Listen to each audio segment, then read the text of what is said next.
Portanto, irmãos, rogo-lhes pelas misericórdias de Deus que se ofereçam em sacrifício vivo, santo e agradável a Deus. Este é o culto racional de vocês. Não se amoldem ao padrão deste mundo, mas transformem-se pela renovação da sua mente, para que sejam capazes de experimentar e comprovar a boa, agradável e perfeita vontade de Deus. Querido Deus, fala ao nosso coração. Senhor Deus, tenha mais uma vez misericórdia de nós e conceda-nos a iluminação necessária do Teu Espírito para que possamos entender o Teu recado para nós. Ajuda-nos, Senhor, a consertar na nossa vida aquilo que precisa ser consertado. Que o Senhor fale com a Tua igreja. Sabemos que o Senhor fala pela Tua palavra, o Senhor já tem nos falado. Pedimos, ó Deus, que o Senhor nos dê a todos um coração sensível, Senhor, para ouvir Tua voz. Em nome de Jesus. Amém. Meus irmãos, nós, ao longo desses últimos meses, já aprendemos bastante coisas, bastante ensinamentos aqui nesta carta. E já aprendemos a respeito da justificação pela fé, já aprendemos como se dá a salvação do homem de forma detalhada, aprofundada. Nós sabemos que a salvação, ela é pela graça, mediante a fé. Isso não vem de nós, isso é dom de Deus, isso é reafirmado também em outra carta. Nós aprendemos aqui a respeito da eleição, nós aprendemos que no fim é uma obra de Deus a salvação do homem, do começo ao fim. Nós aprendemos que nós não somos salvos pelas boas obras, mas para realizá-las. Nós aprendemos que tudo coopera para o nosso bem. Nós aprendemos que Deus tem um povo que Ele chama de seu povo escolhido. Deus tem os seus eleitos, Deus tem um remanescente fiel. Nós aprendemos tudo isso ao longo dos 11 capítulos desta carta. Mas sabemos que apesar de não sermos salvos pelas obras, nós somos salvos para as obras. Isso é muito importante de ser observado. Paulo ensinou muitas coisas nesses 11 capítulos. E agora, no capítulo 12, ele diz: portanto, irmãos, rogo-lhes. Ninguém começa uma carta escrevendo portanto. Paulo começa o capítulo 12 dizendo portanto, chamando a atenção para tudo o que ele falou até aqui. Tudo o que ele falou até aqui carreia na direção das misericórdias de Deus. As misericórdias de Deus é o assunto principal, é o fundamento pelo qual ele vai apelar a estes irmãos, nestes 2 versículos. Este, portanto, ele é muito significativo nesse texto. Começar o capítulo 12 assim é muito significativo. Poderíamos dizer que o capítulo 12 de Romanos é como se fosse a dobradiça desta carta, deste livro. Até o capítulo 11 nós temos bastante conteúdo teológico, muita doutrina, Paulo explicando questões importantes da doutrina cristã do Evangelho. Mas quando chegamos no capítulo 12, ele passa a tratar de questões mais práticas. Olha, vocês já entenderam tudo isso? Vocês já receberam a misericórdia de Deus? E como pessoas que receberam a misericórdia de Deus, então agora vocês precisam viver segundo essa misericórdia.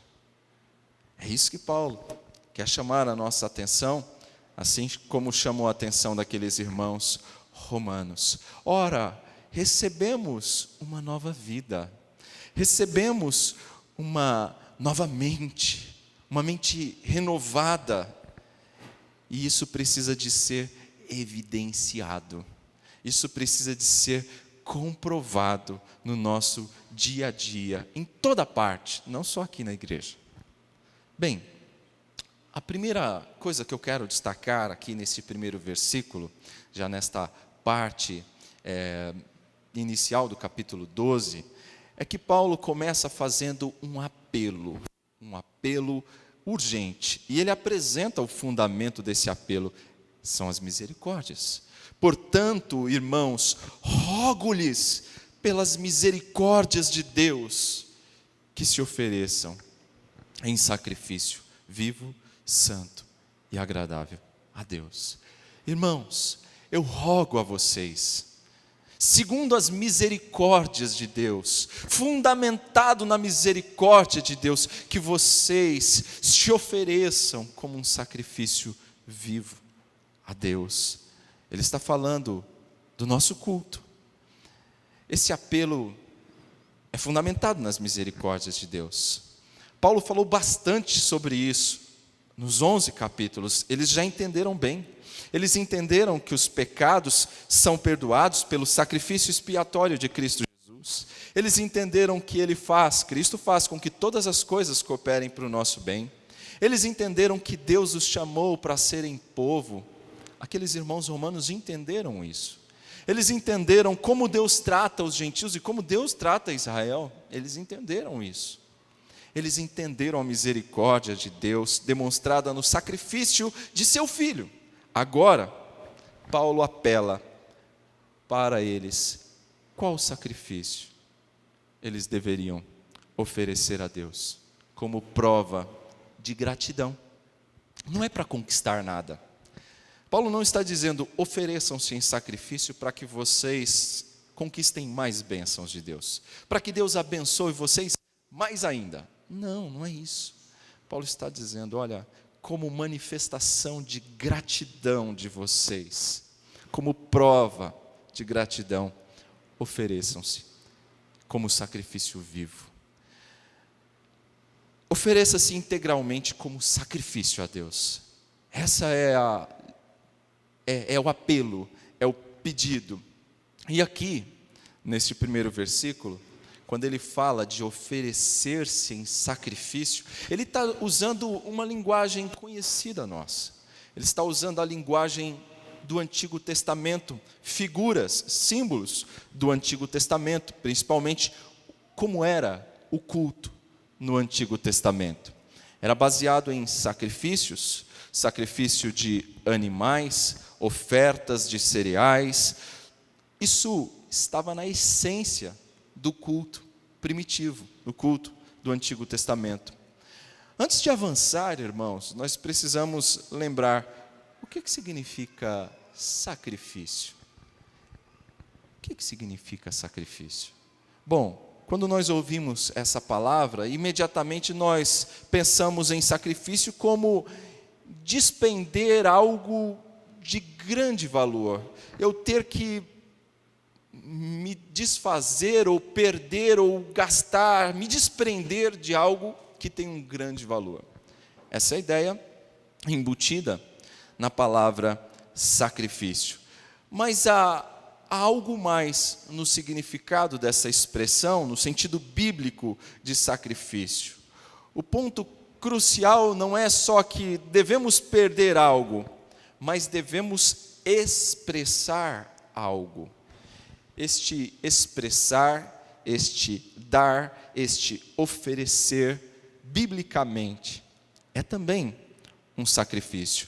Foi por isso que durante o nosso culto, e é por isso que durante o nosso culto, nós costumamos dizer que todos os atos nossos do culto são ofertas de adoração, de sacrifício a Deus. E deste sacrifício o Senhor se agrada quando ele é feito com total consagração, com devoção. Assim como é um sacrifício agradável a Deus as nossas orações, os louvores, a oferta, quando viemos trazer, depositar aqui à frente, é também este ato de dar, também é um ato de sacrifício, de oferta a Deus. Veja, meus irmãos, em tudo isso nós estamos dizendo ao Senhor, em todos estes atos do nosso culto, nós estamos dizendo que Ele é digno da nossa submissão a Ele. Ele é digno do nosso louvor, Ele é digno também da nossa devoção, Ele é digno do nosso tempo, Ele é digno dos nossos recursos. Na verdade, tudo vem dEle e nós queremos consagrar a Ele. Essas atitudes são atitudes de culto, atitudes de adoração. Pois bem, no Antigo Testamento, nós estamos falando dessa linguagem, desses símbolos do Antigo Testamento, do sacrifício. No Antigo Testamento, o adorador, o fiel, ele tinha que trazer um animal para ser morto, um animal para ser sacrificado a Deus. Pois bem, e agora? Como é que tem que ser esse sacrifício? Paulo está dizendo, agora é você mesmo. Ofereça-se a si mesmo, mas não mais para ser morto. Não é mais um sacrifício morto. Agora é uma entrega pessoal, de si mesmo. É uma entrega completa, mas não para ser morto. É um sacrifício vivo. Paulo está dizendo, é uma entrega, uma auto-entrega, como sacrifício vivo. Esse sacrifício não é mais morto, é vivo. Mas esse sacrifício precisa ser também santo. Como que era o sacrifício lá no Antigo Testamento? Eu podia pegar o animal com uma perna só? Ou um animal que foi mutilado? Não podia ser assim. Nós acabamos de ler o texto de Malaquias. Deus estava reprovando o seu povo por atitudes como essa. O animal tinha que ser puro, tinha que ser um animal sem manchas, um animal perfeito, era essa a ideia.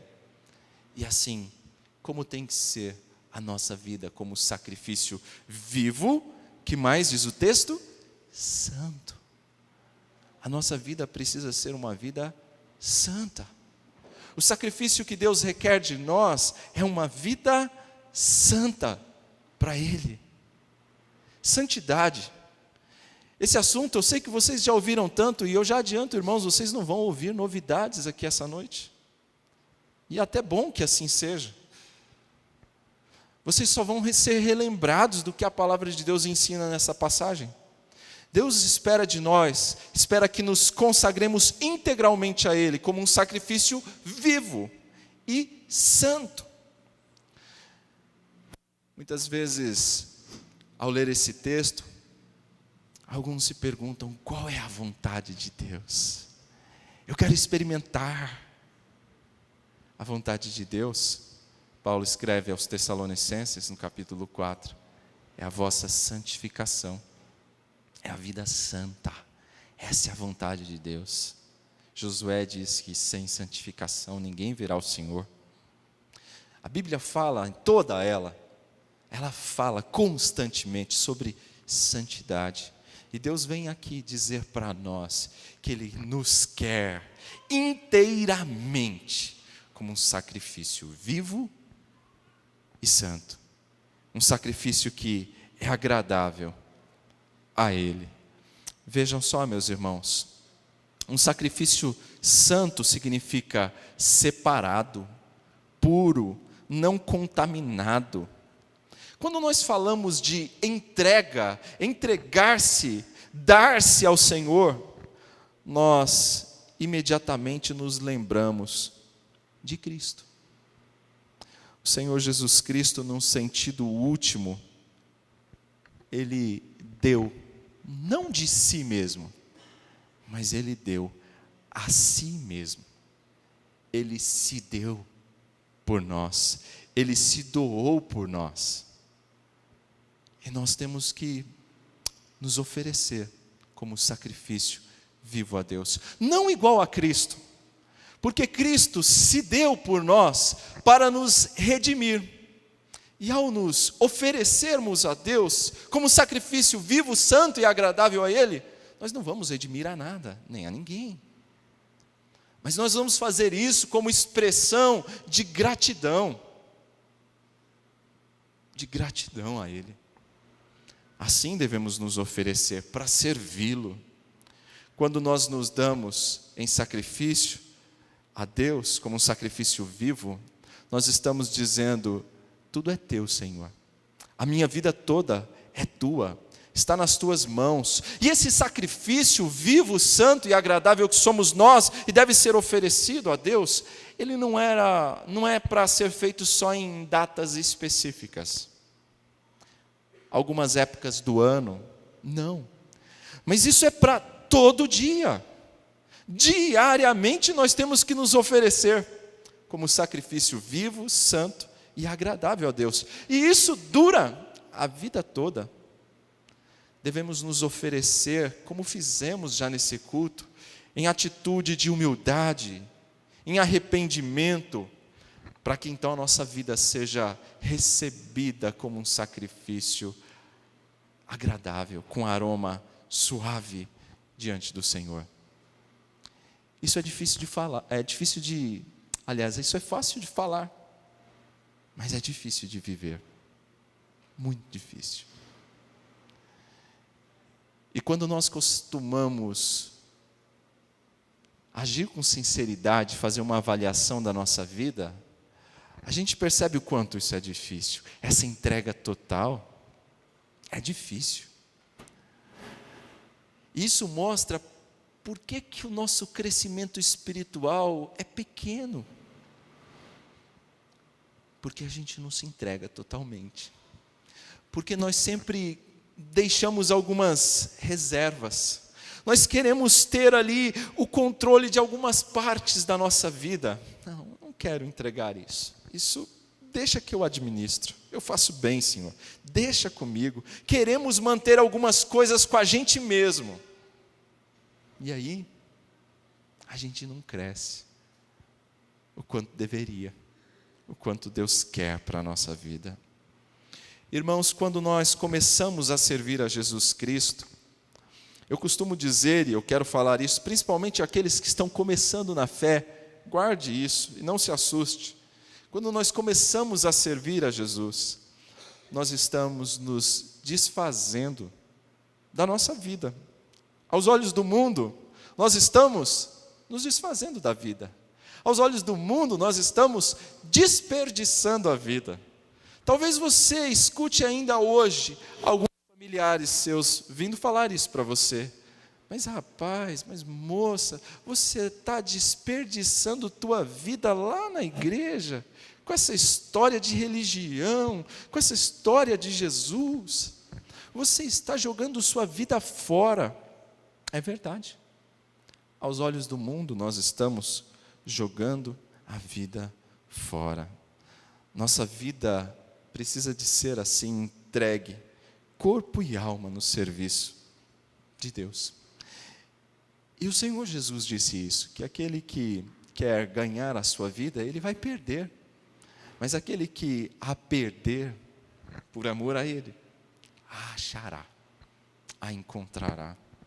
É assim. Viver com Cristo, aos olhos do mundo, é desperdiçar a sua vida.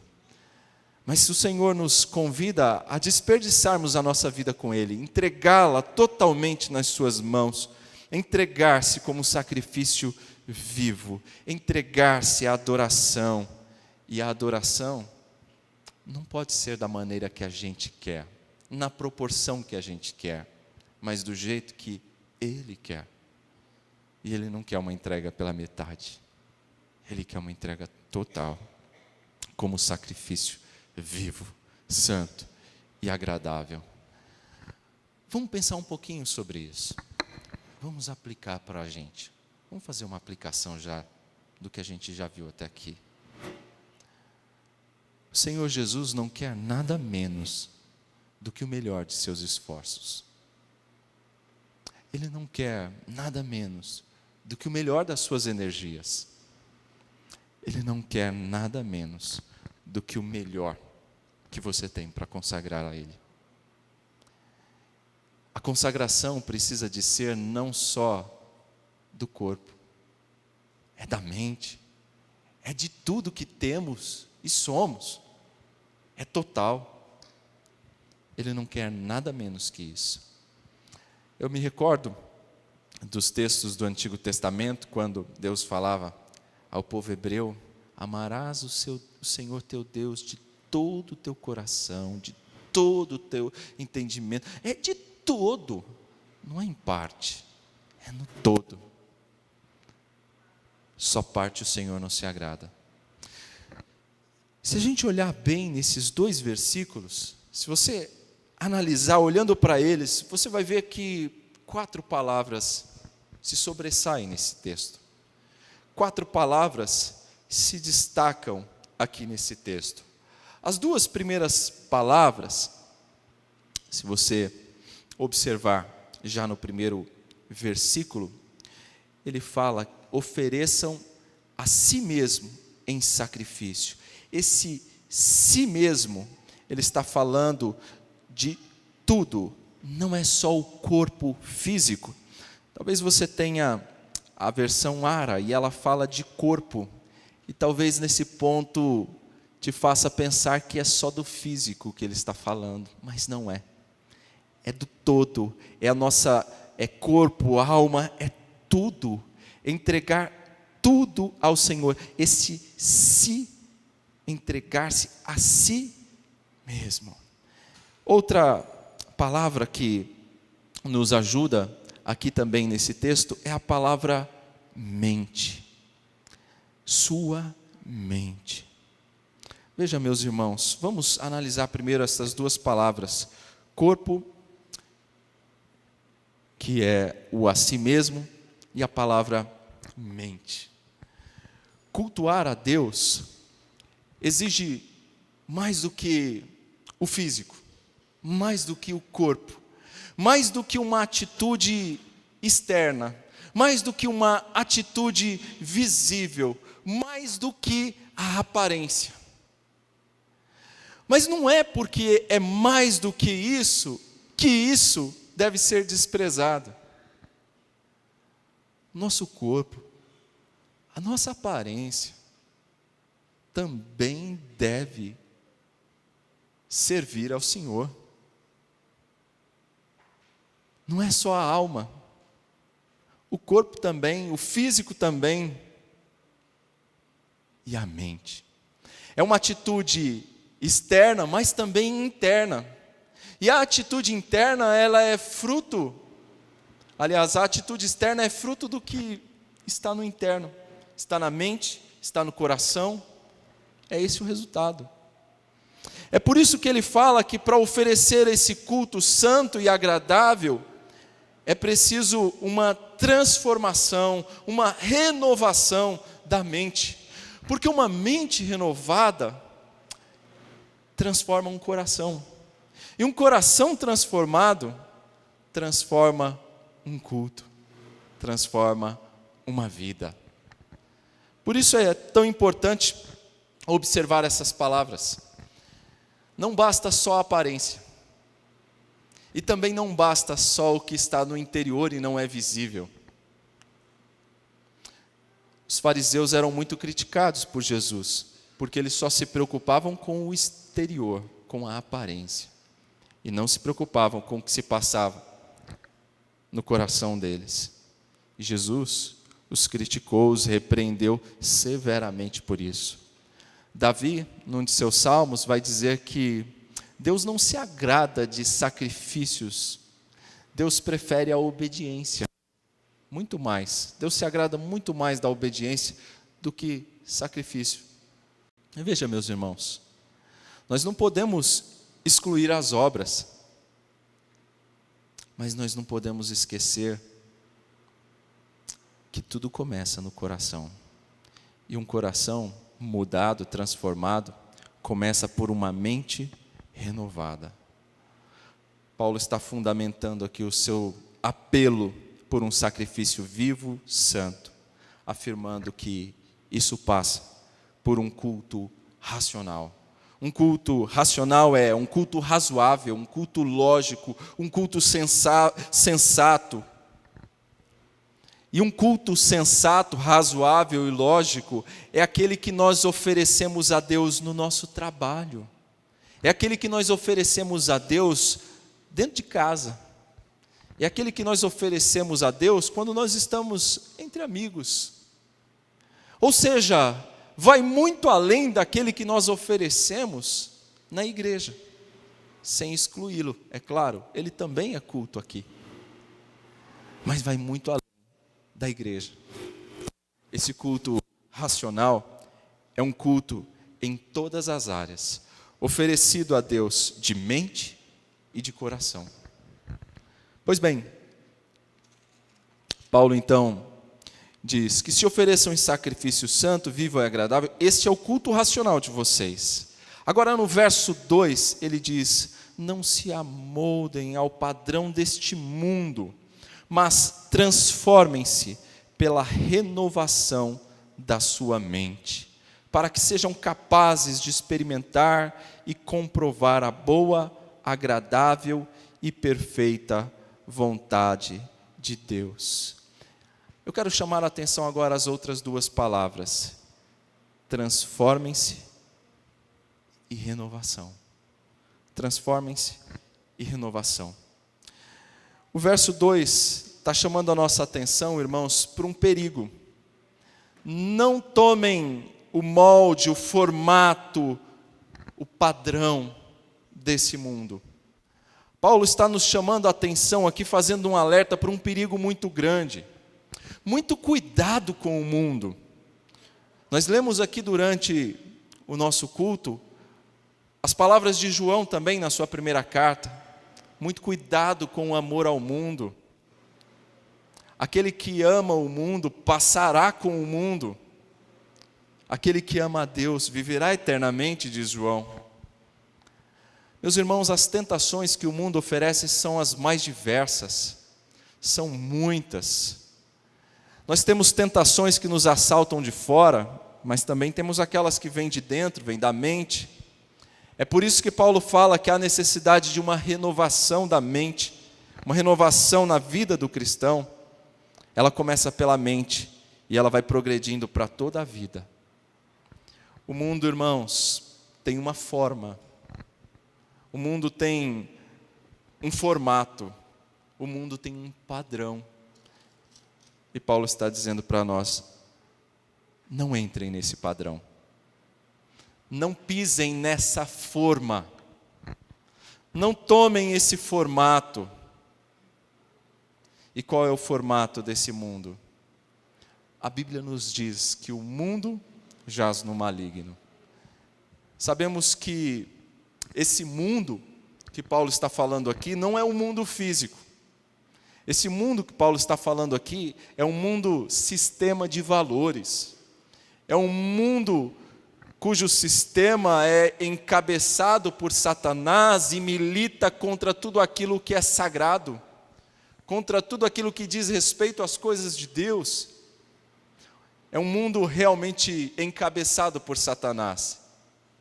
É sobre este mundo que Paulo está falando.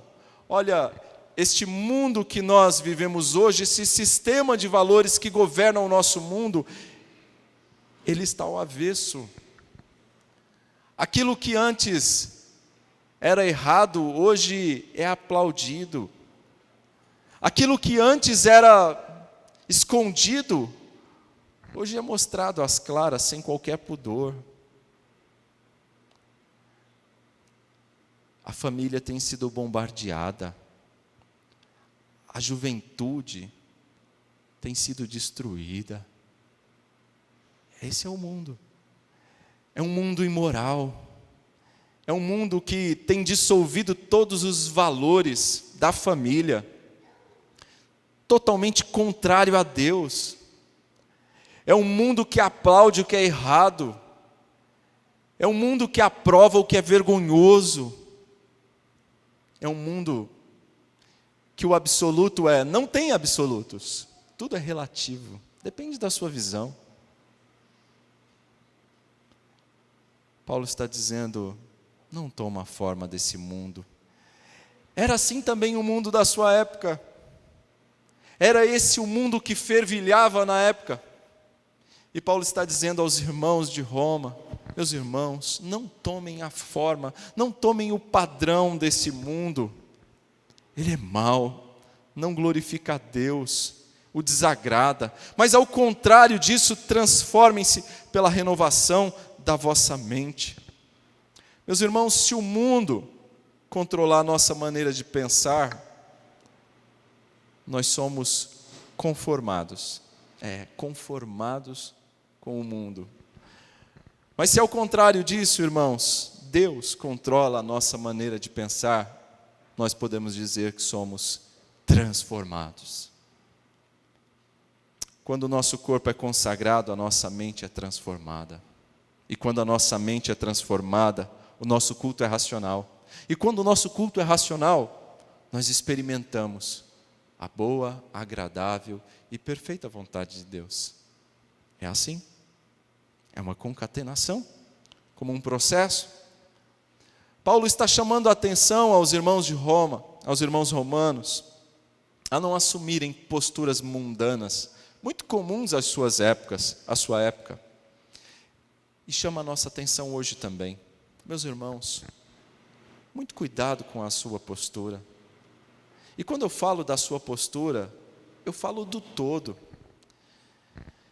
Hoje, a gente vê pessoas usando linguagens sujas, ofensivas, cantando e ouvindo músicas obscenas, leituras impróprias, vestes escandalosas, que expõem o corpo, abusam da sensualidade, fazem outros pecar e não honram a Deus. Meus irmãos, olhando todo esse conjunto de coisas, alguém que nos vê com esse tipo de postura, vai pensar o quê? De um cristão? Vai pensar o quê de Cristo? Vai pensar o quê de você? Isso é sério. Nós temos hoje muitos crentes sucumbindo ao namoro com o mundo. E fazem isso para serem aceitos. Fazem isso para serem acolhidos. Para não serem taxados de quadrados ou bitolados. Meus irmãos, seja taxado de bitolado, seja taxado de quadrado, mas não caia nessa tentação de, para ser aceito, fazer as mesmas coisas que as pessoas do mundo estão fazendo, sem se importar com o que Deus pensa disso. A gente precisa se lembrar que toda a nossa vida é um sacrifício vivo, precisa ser santo e agradável a Deus. Toda a nossa vida, tudo que fazemos é como um sacrifício para Ele. E aí a gente precisa, quando fizer qualquer coisa, qualquer comportamento nosso, avaliar. Será que o Senhor realmente se agrada disso? Se agrada do que eu estou oferecendo? Se agrada da minha postura? Será? Se o Senhor estivesse ao meu lado nesse instante, eu sairia de casa com essa roupa? Se o Senhor estivesse comigo no carro, eu falaria esse tipo de coisa? Se Ele estivesse sentado ao meu lado no computador, eu escutaria essas músicas, assistiria esses programas, acessaria essas páginas? Se Ele estivesse do meu lado, eu trataria assim o meu irmão? Eu trataria assim a minha esposa? Ou o meu marido? Pois é, Ele está. Ele está. Lembra? Ele está. Sempre. E todas essas atitudes nossas formam o conjunto do que nós chamamos de culto a Deus. Nosso culto racional. Essa entrega de si total. É sacrifício vivo. Santo. E precisa ser agradável a Ele. Precisa ser agradável. Meus irmãos, A forma do mundo muda todo dia. O mundo é de um jeito hoje, amanhã é de outro. O mundo aprova uma coisa hoje, amanhã desaprova.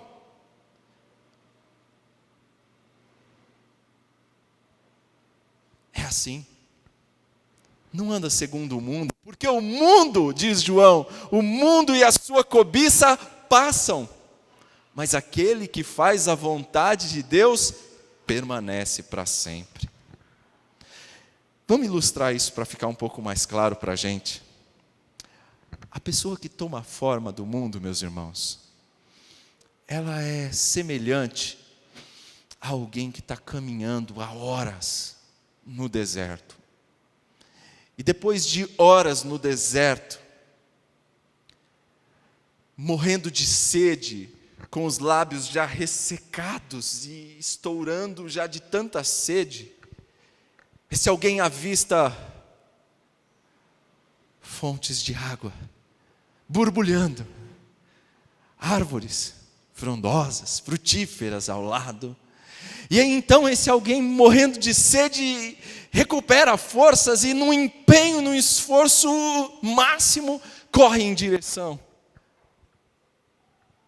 Num esforço inútil, para quando chegar até mais perto, perceber que tudo não passava de uma miragem. Só uma miragem. É assim. Investir a vida no mundo, amar o mundo, tomar a forma do mundo, é perceber que é só uma miragem. O mundo passa. Seus amores, sua cobiça, tudo isso passa. Está passando. Mas aquele que faz a vontade de Deus vive para sempre. Isso é verdade. Quando nós observamos o versículo 2, ele diz: mas transformem-se. Ele disse para não tomar a forma do mundo, mas transformem-se pela renovação da sua mente. Esse verbo transformem-se, ele é muito curioso e vale a pena a gente explicar ele um pouquinho mais. Esse transformem-se tem a ideia de prossigam transformando. O verbo no presente, no tempo presente, no grego, ele expressa a ideia de uma ação contínua. Ou seja, não é algo pontual, ponto e acabou, não se fala mais nisso. Não.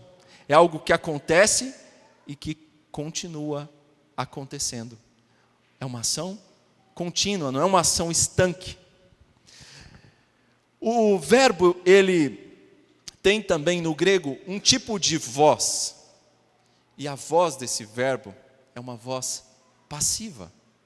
Transmite a ideia de sejam transformados, prossigam sendo transformados. Nós sabemos que essa transformação, irmãos, ela é obra do Espírito, aplicando a palavra de Deus à nossa mente e coração. Mas esse verbo, ele ainda traz um outro aspecto interessante. Ele tem um tempo, um modo, aliás, e o modo é imperativo. Ou seja, ele indica que a nossa responsabilidade não foi cancelada. Não é porque o Espírito está trabalhando em nós que nós não temos responsabilidade alguma. A ideia é que nós temos que cooperar. Nós temos que trabalhar junto com o Espírito Santo. Nós temos que cooperar nesta obra de transformação, de mudança. Temos que trabalhar juntos. Nossa responsabilidade não foi eliminada, mas está mantida. Portanto, irmãos, esse transformar precisa ser contínuo. É fruto da ação do Espírito em nós, mas nós temos que trabalhar juntos nisso. É um trabalho conjunto aqui. E qual é o resultado disso?